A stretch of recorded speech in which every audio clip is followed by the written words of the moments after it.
All right, hello everyone. Welcome again to another edition of Lupus Talk. I'm Ed Peterson, and of course we have Dr. Kathleen Williams, Mr. Lois Olson. I call them the dynamic duo. On this week's episode of Lupus Talks, they'll be sharing with you all some information. And again, you can always go to their website at lupusofnevada.org, as well as to the website, to the Facebook page, as well as the YouTube channel. And we just want to say that we want to thank everybody for tuning in and for listening and for sharing their information. Once you go to the website and you fill out that form, you let us know. Then, of course, my team will be getting back with you guys independently. And it's all about the movement and what they're doing to assist everybody, and I mean everybody, on opportunities and information that's going to help them benefit them. So, Dr. Williams, take it away. Thank you. Thank you, Ed. Hello, family out there. We're glad that you have joined us for this session going on. We're going to be talking about lupus and sun exposure, risk and protection. And I'm getting my information on Copilot Search. We've had quite a few lupus individuals that have entered into the emergency room, and the doctors couldn't do anything for them. They broke out in all types of hives in on their face, on their arms, on their legs, and so discomfort. And so when they go home, they don't know what to do. I've had that happen to me too. When I put different ointments on, I put ice on my arms, ice bags on my arms to keep it from itching. Because the more you scratch it, at least the more I scratch mine, the more it would actually expand. It would go to some other. It would go to other areas. So I'm asking you to stay out of the sun and stay out of the heat because in Vegas it was like 117 the other day, and I think it's 109 right now. So I'm going to read this to you, and hopefully this can help you. For people with lupus, sunlight and UV light can trigger flares and worsen symptoms. Up to 40 to 70% of lupus patients experience photosensitivity, meaning UV rays from the sun or even artificial light can provoke skin rashes, itching, burning, joint pain, fatigue, weakness, and in some cases, organ inflammation. Now, I said earlier, when you get that itching and burning, it's very hard because it's you can't stop it. It just keeps going and going and going. So you have to make a plan and say, okay, now this is what's happening to my skin. What can I do? What I used to do is put calamine lotion on me. The baby lotion that your mom put on you when you had the mumps or the chicken pox or whatever. And I put that all on my body too, and it seemed to make me feel much better. Now that's just on me. I don't know what it would do on you. Um, Also, why the sun matters to us: UV damage, ultraviolet, UVA, and UVB rays damage skin cells, DNA. In lupus, the immune system reacts more strongly to the damage, leading to inflammation and flare-ups. Systematic sun flares can sometimes progress to systemic lupus, and research shows UV-induced skin damage can accelerate kidney disease in lupus models. Artificial light, even indoor fluorescent or halogen lights, emit UVA rays that can trigger the symptoms. The common symptoms after sun exposure is skin, which is a butterfly rash across your face, your cheeks, your nose, discoid lesions, hives, scaly patches. Systemic is joint pain, fatigue, fever, weakness. Severe cases, organ inflammation or damage. It flares. It flares are frequent and untreated.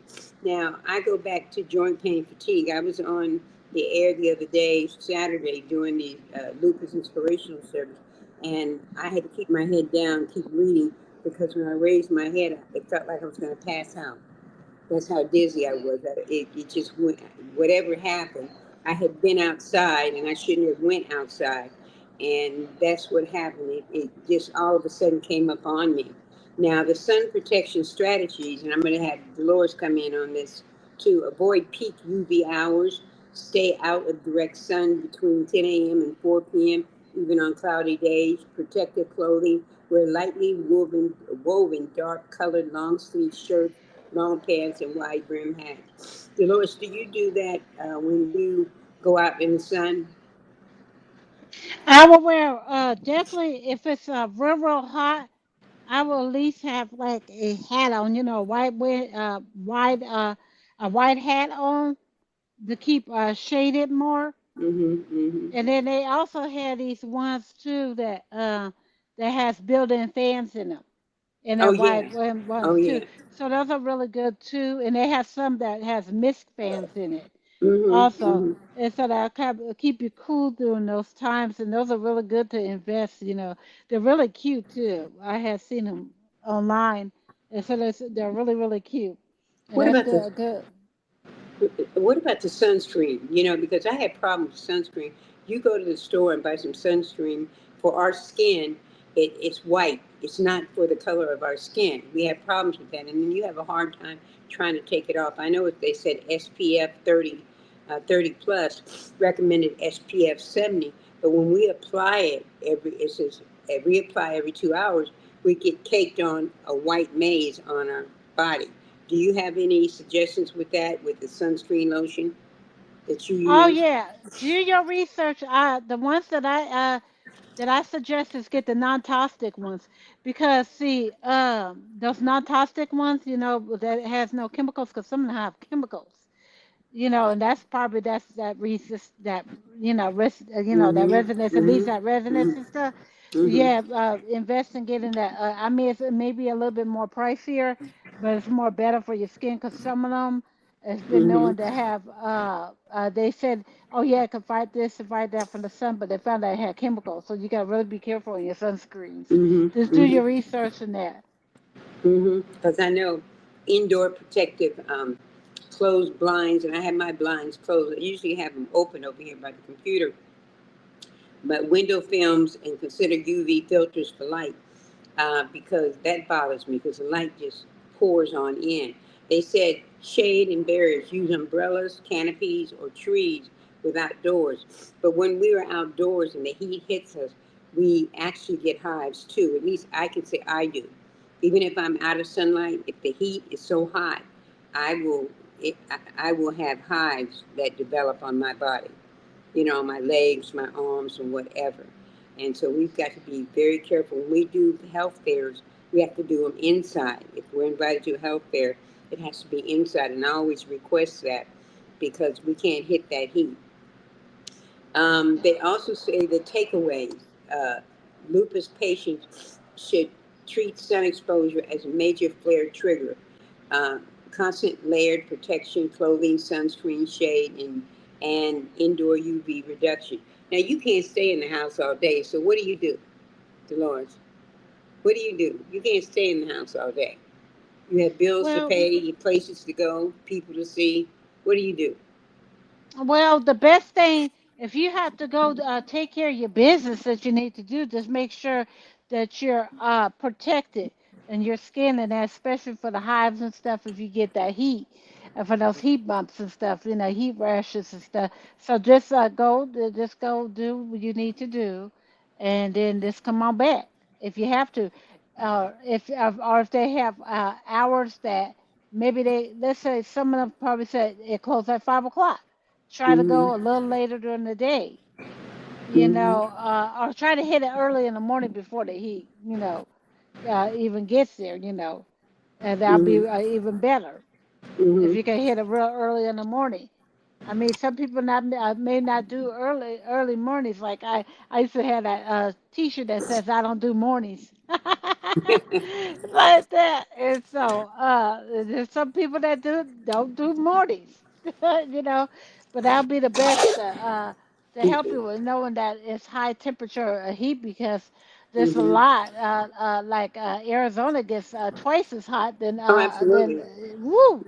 Absolutely. You get toasted hot. It's muggy and and a lot of deaths that happen out there too. But Absolutely. and therefore Absolutely. you got to just stay hydrated. Spray your mist,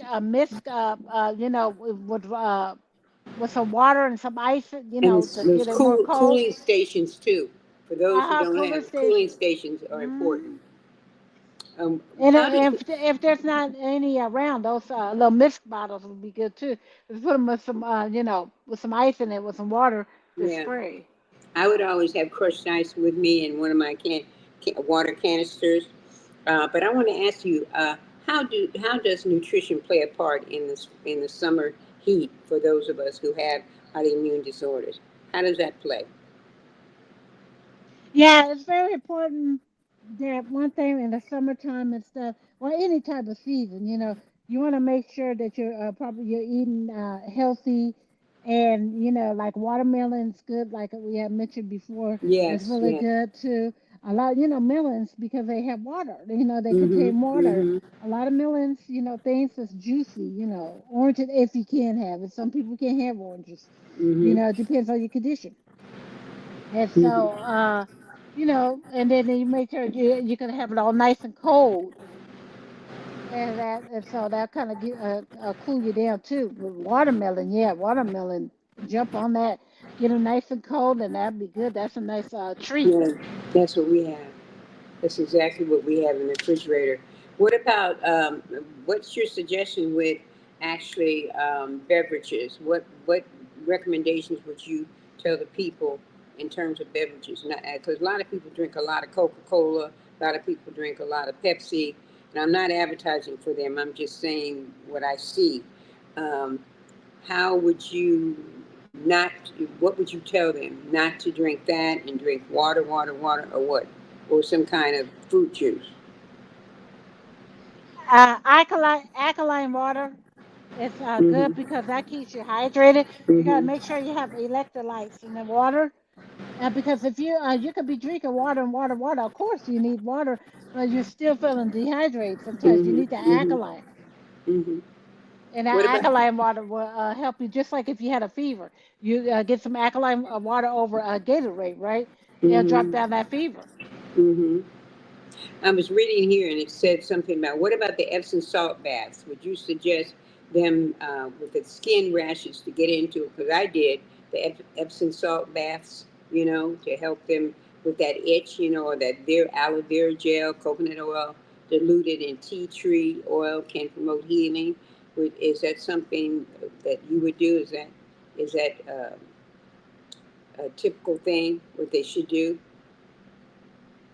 Yeah, that's really good. That's really good. If you can soak in the bathtub. If you can't Just soak saying. in the bathtub, they have other things that you can do. Mm-hmm.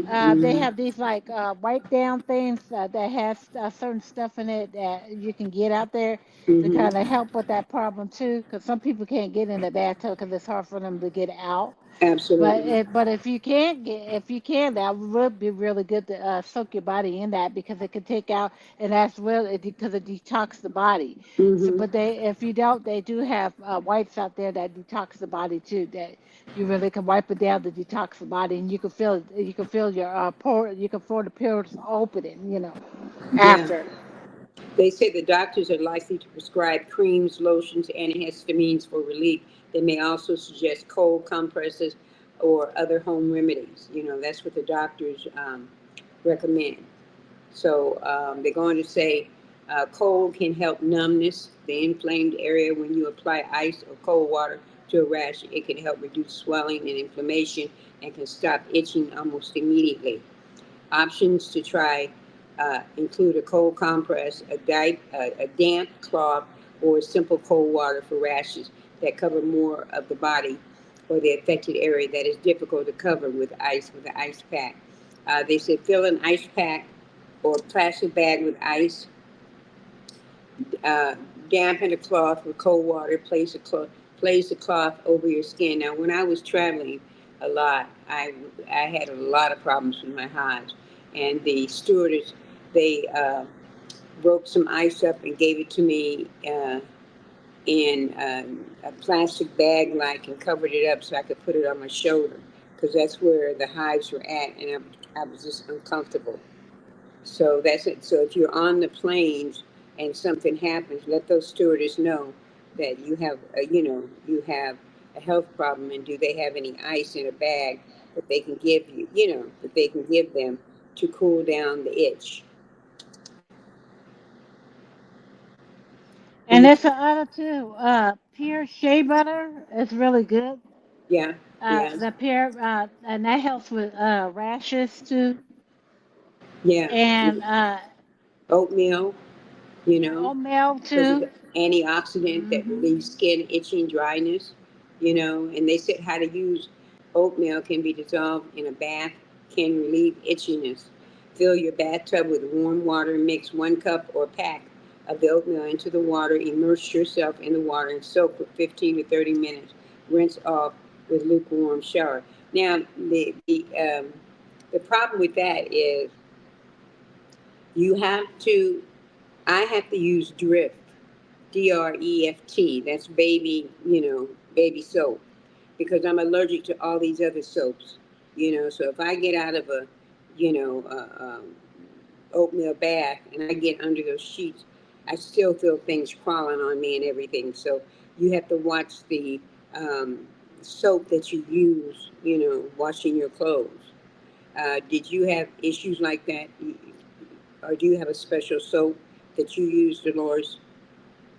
Well, the ones that I usually use is I use stuff for sensitive skin stuff, but the one that I use is by Maluka. It has no toxic chemicals in it, Mm-hmm. and that's a really really good brand that I use. And but if I didn't have it, if I because I had to wait for the shipment or something like that, then I would use like the ones for sensitive skin. Like all is really good for Mm-hmm. sensitive skin. The sensitive skin one, Mm-hmm. Mm-hmm. that's really good. Well, I know when I first was diagnosed with lupus, I had to walk around, look like I was walking around butt naked in my room because I couldn't put no clothes on. Had to close the door. My dad and my son were the only ones around, and I just kept itching and itching. And the worst thing I did was kept scratching and scratching, and it kept expanding, expanding. I thought I got one area taken care of, and here came another area, then another area, then another area, up under your eyes, behind your ears. So those are things that you have to be aware of. If you see one bump, one irritation, one thing that's itchy on your skin is irritated, you need to stop right there and address that issue because it can spread.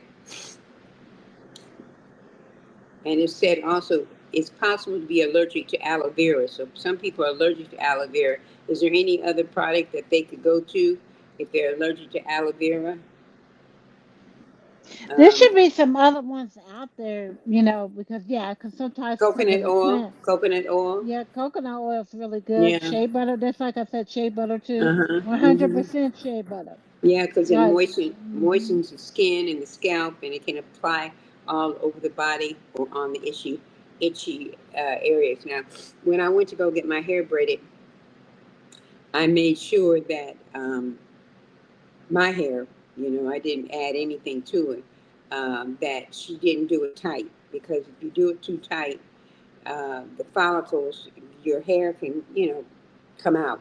It's too tight, and you can get sores in your head.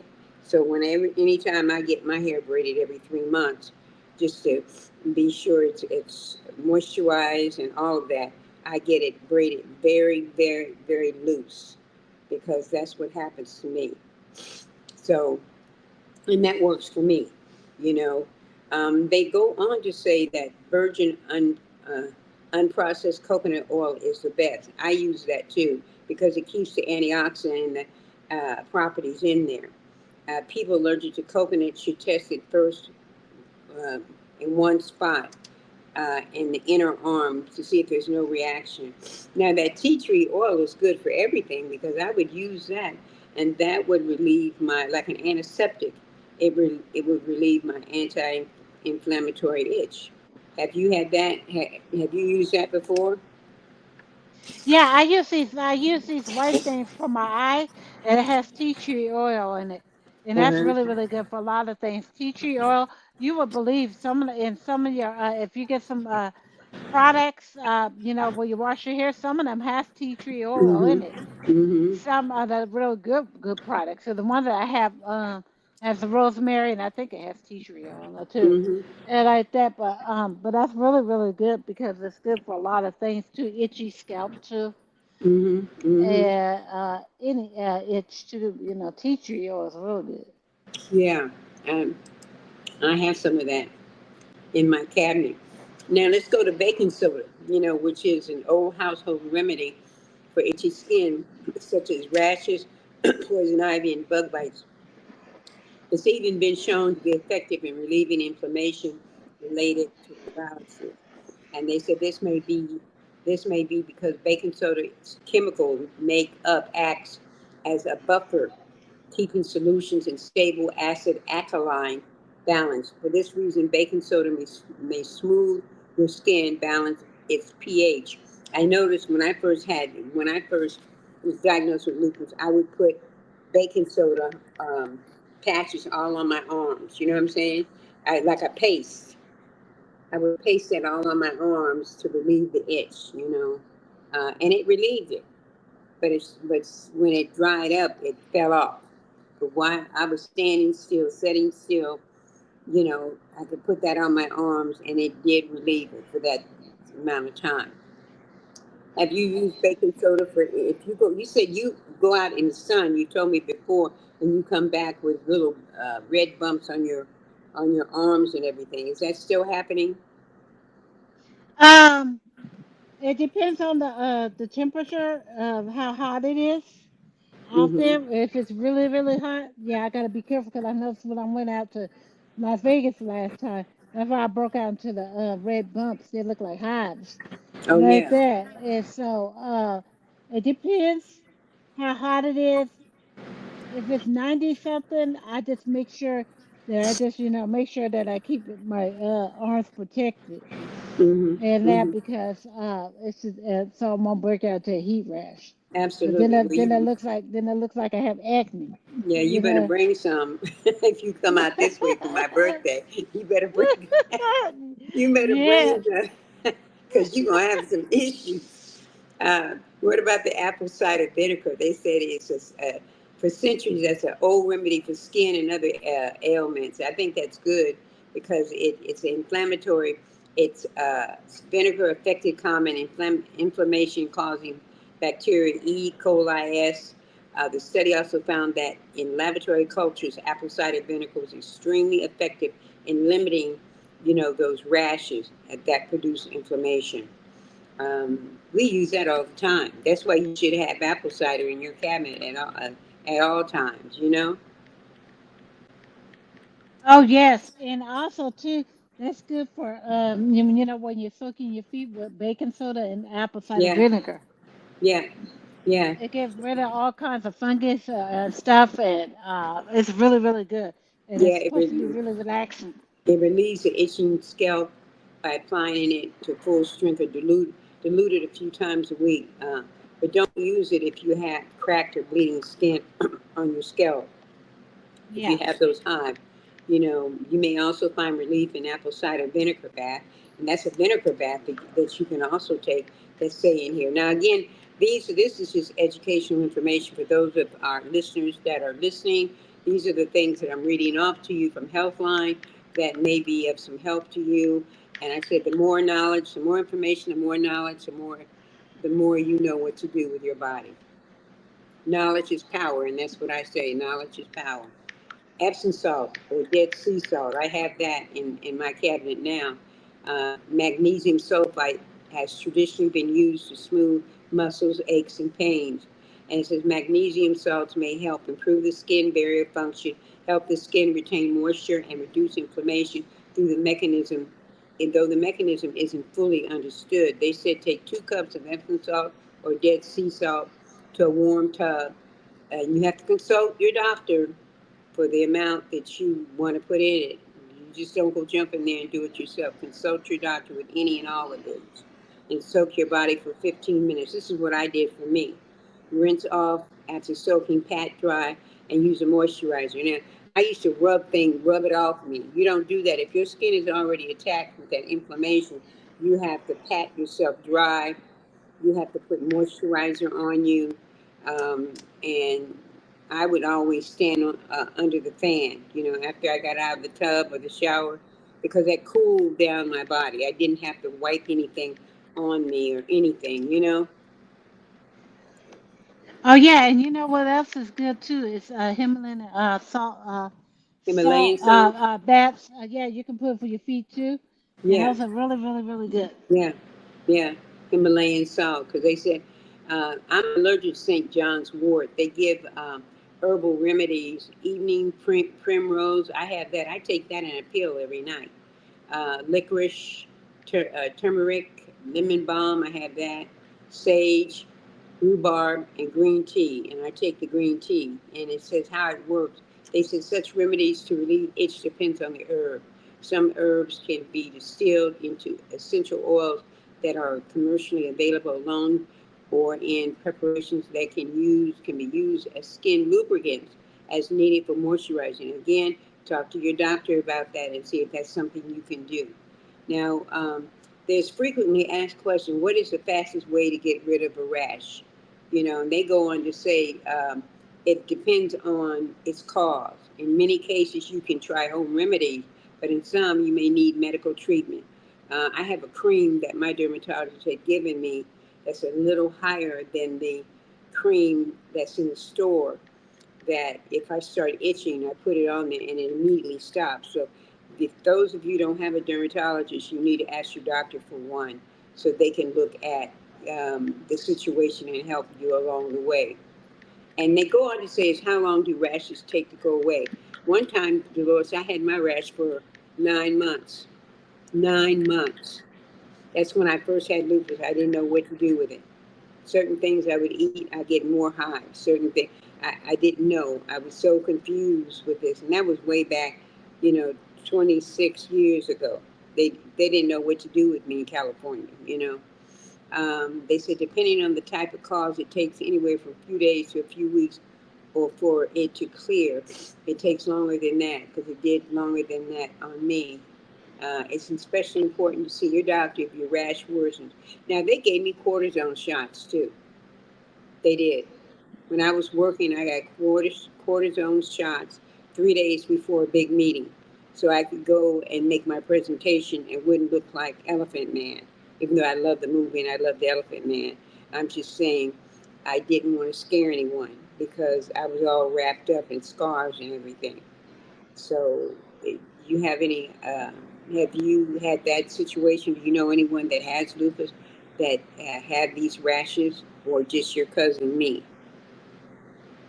Well, I just I heard from you, but I was reading up on cocoa butter, but this is only in case if you have mild eczema or something like that. If you have mild, then you can get away with using cocoa butter. Because if you Mm-hmm. have dry skin and it's Mm-hmm. or mild eczema, you can use it. But if not, you will have to definitely go to a dermatologist for that. Mm-hmm. Mm-hmm. Because but sometimes cocoa butter can work, but you just have to. You could give it a try. If it's not working, then go to your doctor Yeah. and get that checked out because it could be a medical problem. Because sometimes it could just be a mild reaction. You may be allergic to something that caused the rash, or Mm-hmm. or something like that. So, uh, Mm-hmm. but if it doesn't go away, and I said about a couple of weeks ago, a couple of weeks, then I will definitely get referred to a dermatologist. Because you can get rashes. They call it ulcers in your mouth. In your gums, in your nose. That those are very painful. I have had that, and they are very, very painful, and they're hard to get. You just have to go with the flow.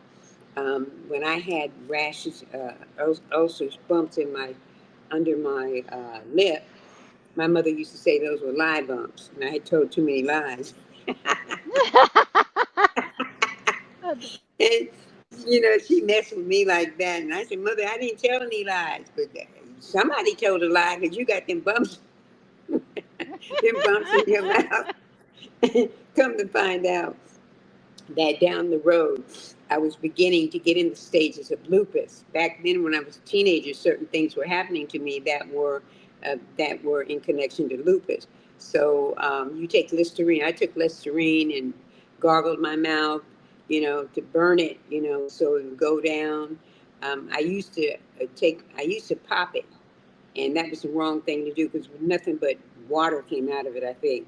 But don't do that. That's what I did because I didn't know how to deal with it. But then the doctor said put some Listerine there and gargle with Listerine on under your tongue and everything. And so that's exactly what I did.